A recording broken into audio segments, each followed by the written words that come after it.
Welcome to Expert Authority Effect Interviews. I am excited to have Tristan White here today. He's the CEO of the Physio Company, author of Culture's Everything, and the host of the Act Big, Think Small podcast. And he's going to be sharing with us why culture is everything. Have you ever been in a business and wanted to have a great culture? Have you ever wanted to do more with what you do with relationships throughout your life? He's going to be diving into this right when we come back from thanking our sponsor.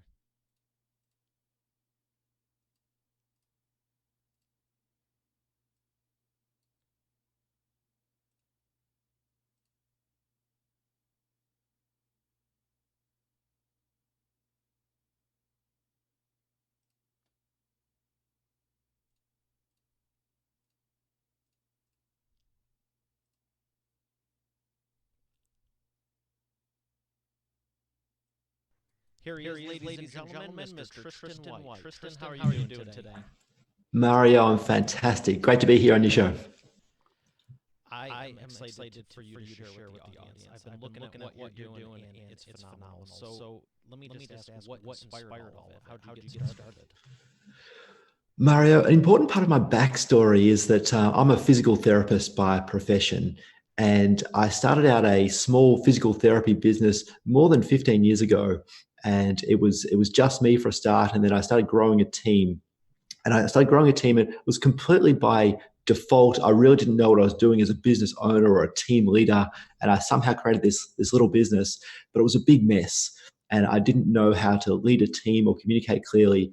And I went looking for a solution, Mario, of how I could be a better leader and get unstuck from this big mess that I thought that I was completely stuck in. And I discovered this idea of building a business based upon a strong team culture, and how by building a strong team culture, I could better lead my team, create more space in my life, and empower my team members to do the very best work that they could. And Mario, it was from that point of being stuck and becoming a practitioner of building a strong culture that I then embraced this idea that I could just see that so many businesses and business owners could be better places to work, and people could enjoy their work more if there were stronger cultures in so many more businesses and teams around the country and around the world. And it was that idea that I've got this belief now, Mario, that the world needs more great places to work. And I reckon if I can learn, apply, and share that message, then the world can have more great places to work. Absolutely. I agree because I've worked at places in the past, long before I started my company, and they weren't all great places to work. And then I noticed a lot of the places I went to that I just patroned and frequented, they were winning awards. And I was like, why am I drawn to them, but why are the employees drawn to them? So why do you think that is? Well, Mario, it's interesting. You say that because you can almost feel it. It's almost like a magnetic pull to a team that's got a strong culture. For the right people and the right clients are attracted to the right businesses. By the same token, and this is actually by design, sometimes the wrong people who aren't aligned with that cultural team are almost repelled from working in that team. And I think that's a wonderful thing, because you attract the right people. And the reason, in my experience, that teams with strong cultures are so palpable is because they've got the right team members who are aligned to some really basic fundamental things, like a core purpose as to why does this business exist? What on earth are we here for? Who do we serve, and what do we do? And then secondly, what are the behaviors or the values that we all live around here? And I think you'll find in businesses with a strong culture, Mario, you've got these people that are aligned to the same direction. They're almost living a similar set of values, and they're almost speaking a similar language. And that's the palpable sort of stuff that's really exciting and it's very attractive for the right people. Does that make some sense to you, Mario? It does. And I want to ask you, when you're working with these companies, which type of companies are you looking for? Who are you working with? Yeah, so Mario, my sweet spot, if you will, is owners and leaders of businesses who've got between 15 and 150 team members. They're sort of what we call the scale ups. They're beyond the startup stage, but they're growing up in the size of their business. And by working with these owners and business leaders, I can help them get the fundamentals of a strong culture in place, whatever stage of growth they're up to, but ideally in the early stage, and that can really uh, supercharge their growth by getting that fundamental culture in place early days. So I want to know a little bit more on how you're doing it, and I'm curious, what is one of the first things you do to help these companies? Because you talked on the end result. Obviously, you know how to make it work and get it going for them. But how do you break them free of we need to do it this way to hey, you're going to have an awesome company and change your entire culture? Yeah, so one of the most important things we do, Mario, and this is counterintuitive to what many people think of a strong culture, and that is that we build a system. We build a system around the culture in the business, and that is that people think that systems are for quality control or for sales, and you can't necessarily have a repeatable system that helps to align a strong culture. And I completely disagree. I think that the right culture with the right system creates a freedom within boundaries type of environment. And that is that we're all free to be ourselves, and the team members can be themselves, but within a set of boundaries, if you will, or guiding principles that they know what is the right thing to be doing and the wrong thing to be doing. And I think we all perform better when we understand that. So the system is the critical bit of the culture is everything approach. And what do I have to do is I have to help people understand that culture is a long-term investment, and it takes time and energy and conviction to build a strong culture. But by committing to that process and putting the system in place, then the time and space that they'll create in their life and in their team members' life to do the very best work of their lives, it will absolutely be worth it. But it's not a quick fix, that's for sure. What expectations do you set when someone is working with you? How long should they expect to see, hey, it's going to take 3 months to change, 6 months, 9 months, a year, 2 years? What is the general, what are you finding you can do it in? Yeah, so of course there's some quick fixes, Mario. I work with clients, and we can make some quick changes which can really help them get a bit of a nudge along, if you will, or feel like it's a really good investment. But I really think that, in my experience, it takes at least 3 months to work with a client for them to firstly understand the culture is everything approach, and do some work as a leader behind the scenes, if you will, some preparation. And then there's the work with their team to start communicating and changing the behaviors and changing the way that they do in their team. And then beyond 3 months, I really do think that in a team of more than 50 people, it does take up to a year to get from that implementation stage to embedding it and having this repeatable system of rhythms that people will start to love. But change takes time, and change, there's a bit of resistance in putting some of these things in place. So it's important we're patient but persistent at the same time in bringing a great place to work alive. Well, that sounds like a lot of fun and quicker than I thought. I thought you were going to say it took at least a year to two. But yeah, 3 to 6 months you can be making changes, but you're saying it's also the long term, those are the quick changes. Yeah, entirely, Mario. And from experience, and that is that I still lead that physiotherapy business or physical therapy business that I mentioned earlier on, and we've been growing that team from just myself many years ago. We've now got about 150 team members, and this rhythm of the culture is everything system continues to hum along in the background, if you will. But every year, the rhythm and the engagement continues to grow as we I guess turn up the volume on the culture is everything system in our business, and that's what many other business owners can expect over time if they apply the approach.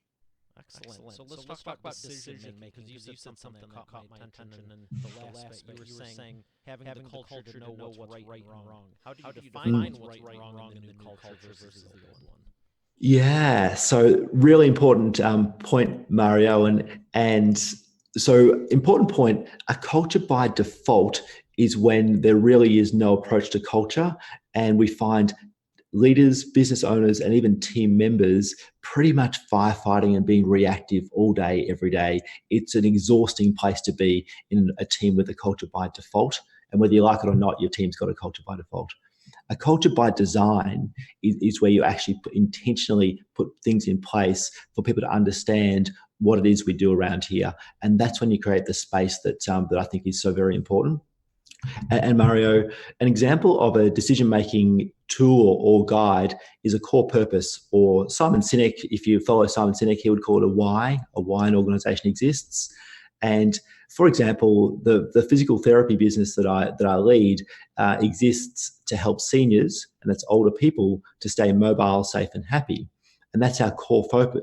Core focus is physical therapy for older people, and therefore that's one of the ways that we make decisions as to what is the right things for us to be doing in our business, because everything has to lead back to helping more seniors to stay mobile, safe, and happy.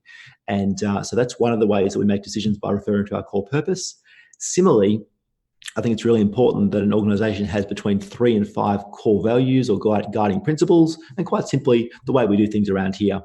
And if you get stuck, or there's a challenge, referring back to that one of the 3 to 5 core values is again the way that we can make decisions which are aligned with our culture, move us forward, and at the same time give team members confidence that they are doing what is expected of them. Excellent.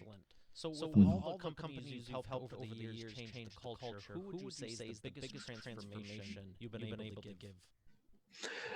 Look, Mario, I've had the pleasure of working with some really some large organisations here in Australia, especially, and some large organisations I think I'm blessed to work with.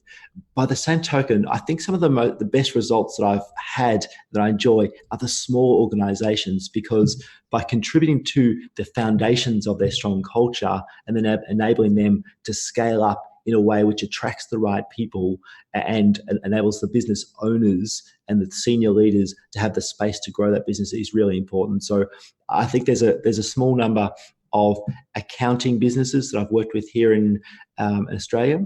But I think my favourite, Mario, and dare I choose a favourite, because that's a challenge in itself.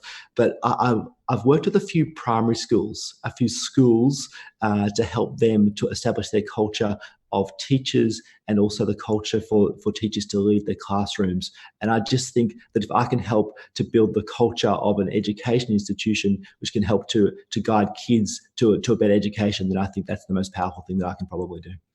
That is fantastic to hear, and I love that you are enjoying the smaller companies as much as the bigger ones, because the big companies are cool. I've worked with them too. But at the same token, it's fun to get down with a local business or a regional business, and it's a bigger difference for them. When you take them from where they're at to a different point, it's a bigger impact versus the shares went up and the shares went up and the stockholders are happy by 13% more. It's just a stat to them.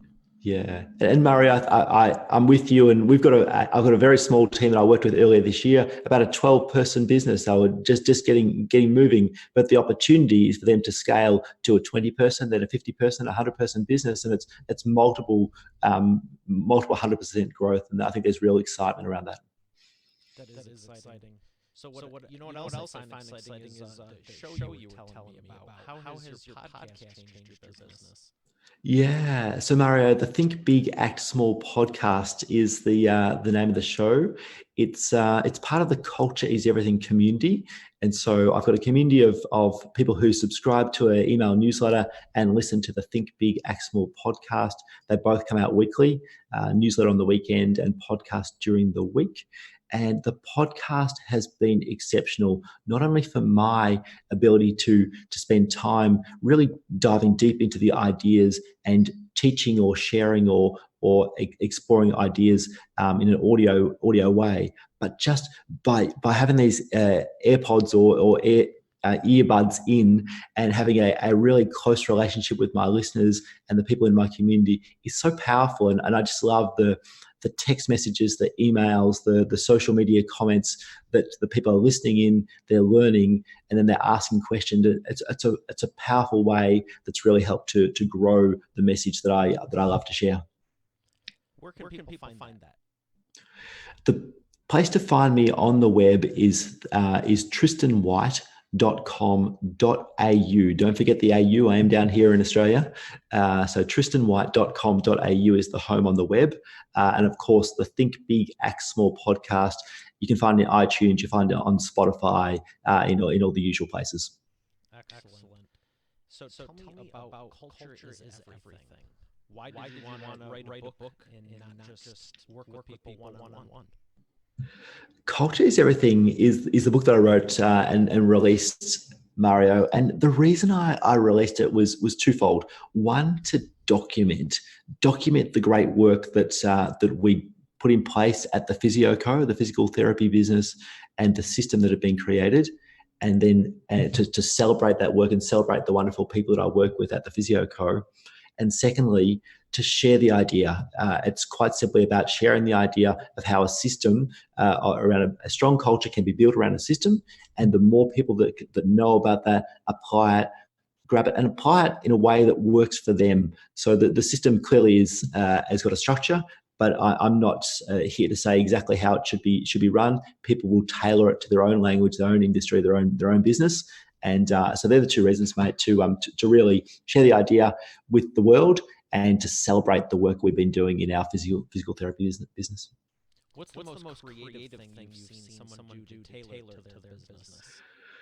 Yeah, now that's a good question. I think the Culture is Everything book explains this Culture is Everything system that I speak about. And there's four parts to the Culture is Everything system. There's discover the core, which is about the foundations, document the future, which is about the vision, execute relentlessly, which is the important part of making sure that it's a consistent system that happens over and over. And lastly, there's a really critical part, and that's show more love, and making sure we're showing more love to our team members, our clients, our entire community. And I think that's where the real creativity comes in, is in the show more love parts to it. I think it's so important as team leaders and organizations, we recognize the good times in people's lives, especially team members. So people do wonderful things. They graduate from college, they get married, they buy a house, they go on a long vacation. All those things are wonderful. But what about the tough times we know people have in their life? People, the ups and downs, we have some crappy times when things just don't go to plan. And I think that's the real opportunity to show more love to team members, to let them know you're there for them. And whether it's simply a bunch of flowers that shows up unexpectedly on a doorstep, or something much more personal and connecting, but they're the type of things that I think are really exciting and a great way to show more love to your team members.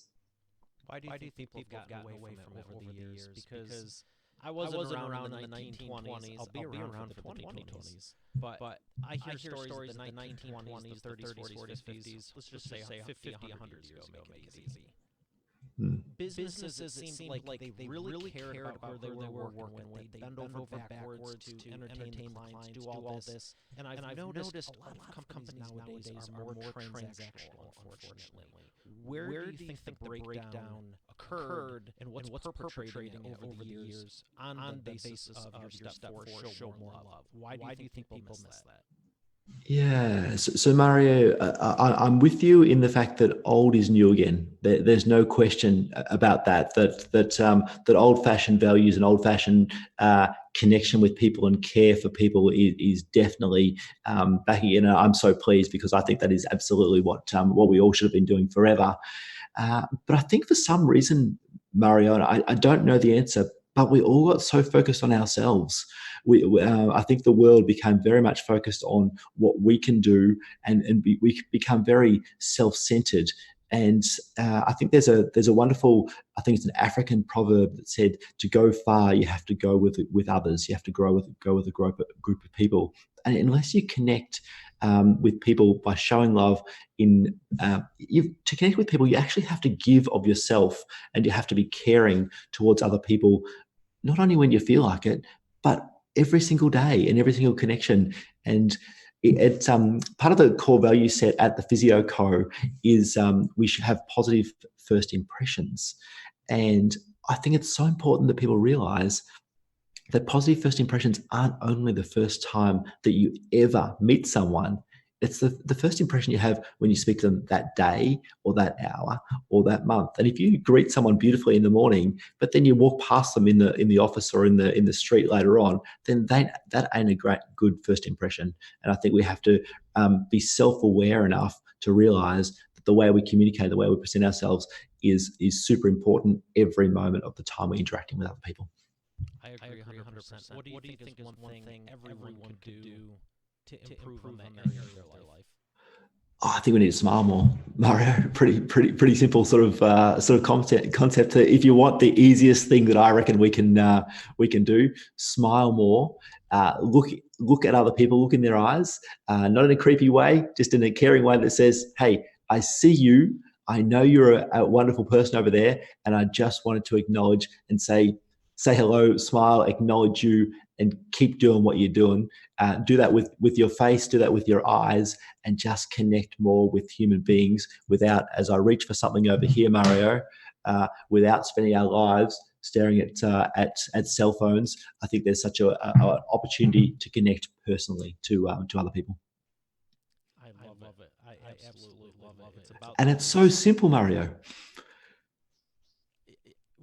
I thought there was a couple things I thought you were going to say, but you're right. Just a simple smile. But so many people do that. They'll be nice in the morning and then in the afternoon act like you don't exist. It's like, or they're nice one day.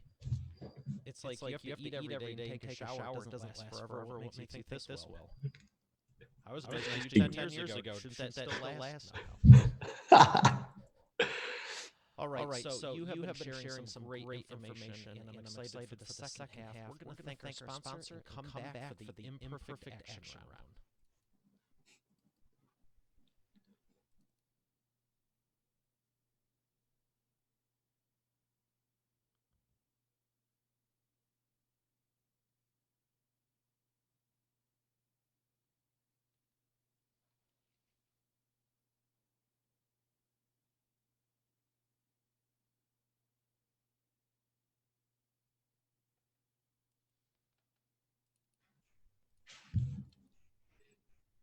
And we are back with the imperfect action round. Tristan, are you ready to take imperfect action?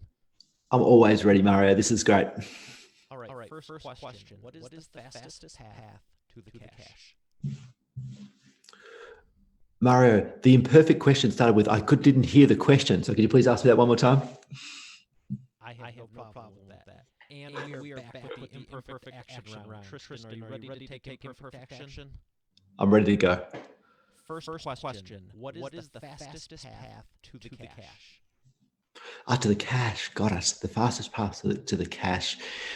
The fastest path to the cash is to realize that building a culture can absolutely create that long-term sustainable business, but people have to have consistency to be able to get themselves to that long-term path. So consistency is my answer to long-term success.